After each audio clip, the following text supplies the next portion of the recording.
you're seeking out maybe this one particular thing. On a quest, that there is an asking of many things, because ultimately what you're in search of is understanding. Yeah. Okay. Because just to add to what you're saying, a quest, you don't really know how it's going to end up, and you don't start trying to figure out how it's going to end. No. You just start curious about what's going to be the next step, not ever anticipating for it to be an end. It's like, what am I going to find? Yeah, you're just continually moving on your path, and allowing into your path and that, ooh, now that was liquid gold right there. You felt that thing, huh? But I just want you to hear, I'm going to breathe right there. Okay. Allowing into your path what it is that you asked for. And I say that because often we are asking for something with no real expectation for it to show up, which means that we make no preparation for it, which means that when it shows up easily and effortlessly, simply because we asked, we're in resistance to it, which creates a struggle, a stress, a pain, because we're fighting it because we don't believe that we're worthy of it. Girl, I want to scream, but do you hear what I'm saying? Like, we don't, and that's it's like people are always like, be careful what you ask for. But no, seriously. Okay? Careful now what you ask for, because infinite presence is ready, willing, available, excited about you asking for what you want, because that is why infinite presence and source is there, to give you what you are asking for. Why? Because it's an unending source. Absolutely. It's an unending source that is always seeking out what is best for you. Not dangling a carrot in front of you and saying, run behind the carrot. Let me see if you're worthy of it. Run. Okay. Are you tired enough yet? Did you struggle enough? Okay. Are you stressed out enough? All right. Now I'll gift that to you. Look at you, how you ran after that. No. Source is waiting, lying in wait for you to ask for what source has readily available for you and is willing to give to you if you would just ask. Now, once you ask, the ultimate task for us as human beings, because society has imprinted us that we are supposed to struggle for it, that you got to go hard, go get it, get up, go get it, hustle, grind. No, you don't have to do that. You have to learn to allow. Allow. Say you want it and be at ease with it. Be at ease with it coming to you effortlessly, easily, and not thinking that you're not worthy of it coming to you that easily. See, when you struggle with it, what you're really struggling with is whether or not you are worthy of what you ask for. Oh, gosh. And as Abraham-Hicks would say, you are always deserving. You came here deserving, because you came from a source that doesn't see itself as lacking in confidence. And if you're a reflection of that same light, then you are worthy, because God is worthy. Don't we always say, God, you're so worthy? We do. Don't we say that? We say it. Okay. We sing it. Okay. So stop giving these human attributes to an ethereal presence. Okay? Because God doesn't see us as unworthy. We see each other as unworthy.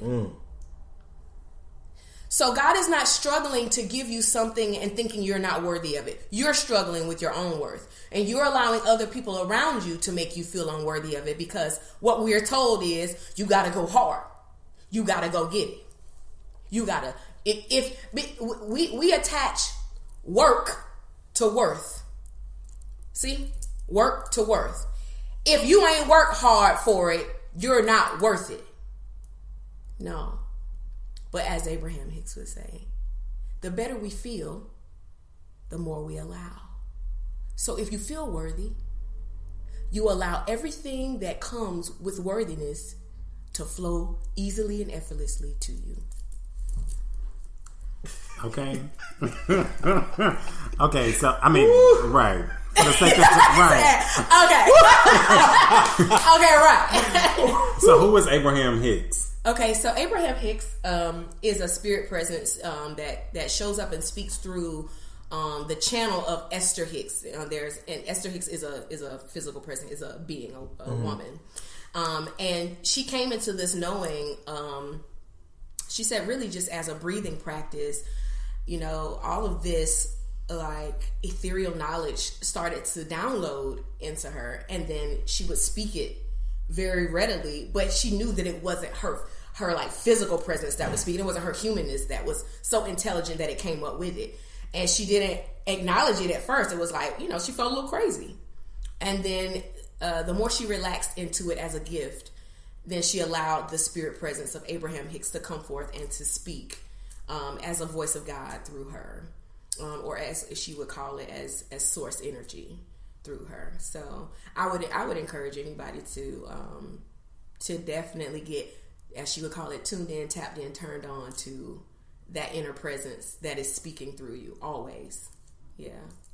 So what do we have to do, Nadia, in order to hear from the inner presence? Oh, you got to get still. You got to get quiet, because we're in a very, very busy world. And busy not meaning always productive, just always moving. And we don't have enough moments of quiet and of stillness, because we call it many things. We call it Holy Spirit, in westernized culture. And then there's some other places that's called prana or ki or chi, which is just breath or life force. Mm-hmm. Okay, and the Holy Spirit, ki, chi, prana, life force is always present with us, but we only recognize it in the breath. When you ever saw a prophet take their time and say, mm-hmm. and then next thing you know, there's the spiritual download. It's in the breath. It's in the taking the time to get still, get quiet, and breathe. Can you hear what your inner guidance system is saying to you for your next steps, for the here and now? See, how I got here today, in here with you all, is because somebody got still enough and got quiet enough to know that this was the next step. And somewhere in direct alignment with that, I got still enough and got quiet enough to also ask for this, that it would manifest. And all we did was we aligned. And let me tell you how I know it to be true. After we had that conversation in the car, Jamel, and you talked about this, the show that you guys had, and I didn't even recall you saying anything about a podcast. Within myself, I said, man, he should let me come and speak. No way. Yeah, absolutely way. I said it to Terrell. I will confirm it, because I said it to her. You should let me come and speak. But you never want to be too forward about a thing like that, because I'm and it's just confidence showing up, and it's, I won't even go into explaining that, because I'm only going to call it confidence. I'm not going to call it anything opposite that, because then I feel like I'm having to justify it, and I'm not. Mm-hmm. I'm just confident to know that there's something that I have to offer that people need, because that's why I'm in the earth in the first place. So that's all it was. It was just like, I would love to be a part of something like that. Man, he should have me. And it didn't shock me when you contacted me. It was like, yeah. I mean, you responded so quickly, yeah, too. I didn't hesitate, because it was in a direct alignment with what I said I wanted. And it was an internal dialogue. And let me just add to that, because Marcus was like, what are we going to talk about? What is this topic going to be? What is this podcast going to be? And I'm like, I don't know. I don't know. I said, but what I do know is that we're supposed to have her as a guest on this podcast. I said, Marcus, she has something that completely aligns with what we're doing. I cannot Am I right or wrong about this? No, he's right, because I want access to your social media. See